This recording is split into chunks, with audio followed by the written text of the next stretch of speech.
ஒரு அழகான கிராமம். காலை நேரம். பச்சை புல்லும் பறவைகள் கீச்சும். அந்த கிராமத்தில் ஒரு புதிய பள்ளி திறக்கப்படுகிறது. பெயர் அரும்பு மொட்டு மலர் பள்ளி.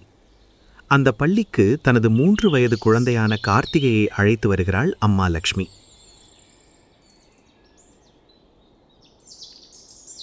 மாஸ்டர், இங்கே என்ன படிப்பாங்க? ஏற்கனவே எல்லாரும் ஏபிசி 1 2 3 கற்றுக் கொடுக்கறாங்க. அம்மா, இங்க குழந்தைகள் படிக்க மாட்டாங்க. இங்க நாங்கள் தான் குழந்தைகளை படிப்போம். லக்ஷ்மிக்கு கொஞ்சம் ஆச்சரியம். அரும்பு நிலை, 3 வயது.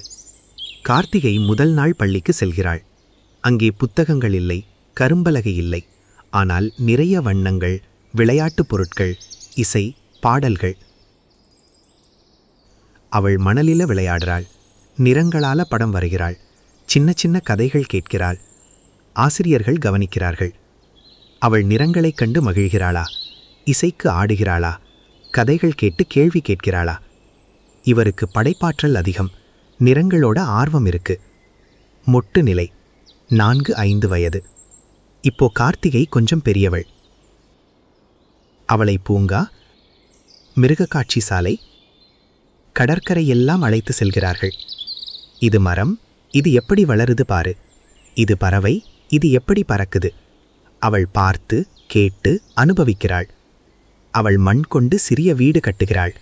மரத்துக்கு தண்ணீர் ஊற்றுகிறாள். உங்க குழந்தை கைகளை பயன்படுத்தி கற்றுக்கொள்ளும் திறமை அதிகம். இது ஒரு முக்கிய திறமை. மலர் நிலை, 5-6 வயது. இப்போ கார்த்திகை முழுமையாக மலர்ந்து விட்டாள். அவள் அழகான ஓவியங்கள் வரைகிறாள். இயற்கையை கவனிக்கிறாள். சின்ன விஞ்ஞான கதைகளை புரிந்து கொள்கிறாள். இப்போது ஆசிரியரும் பெற்றோரும் சேர்ந்து முடிவு செய்கிறார்கள். இவளுடைய முக்கிய திறமை கலை மற்றும் இயற்கை புரிதல். இதைதான் நாம் வளர்க்கணும். முக்கிய மாற்றம், 6 வயது. கார்த்திகை 1ஆம் வகுப்புக்கு செல்லும்போது அவள் எல்லாரும் மாதிரி ஒரே மாதிரி படிக்க மாட்டாள். அவளுக்கான முக்கிய பாடம் கலை, இயற்கை அறிவியல். அதோடு அவளுடைய திறமையை மையமாக வைத்து கல்வி அமைக்கப்படுகிறது. கதை சொல்லும் உண்மை.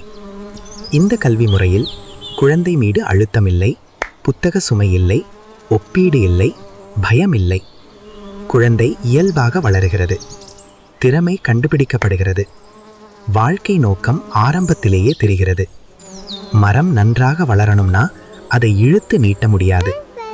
அதுக்கு சரியான மண், நீர், ஒளி கொடுத்தா போதும். அது தானாக உயர்ந்து நிற்கும். அதே மாதிரி குழந்தைகளை படிக்க வைக்காதீர்கள். அவர்களை புரிந்து கொள்ளுங்கள்.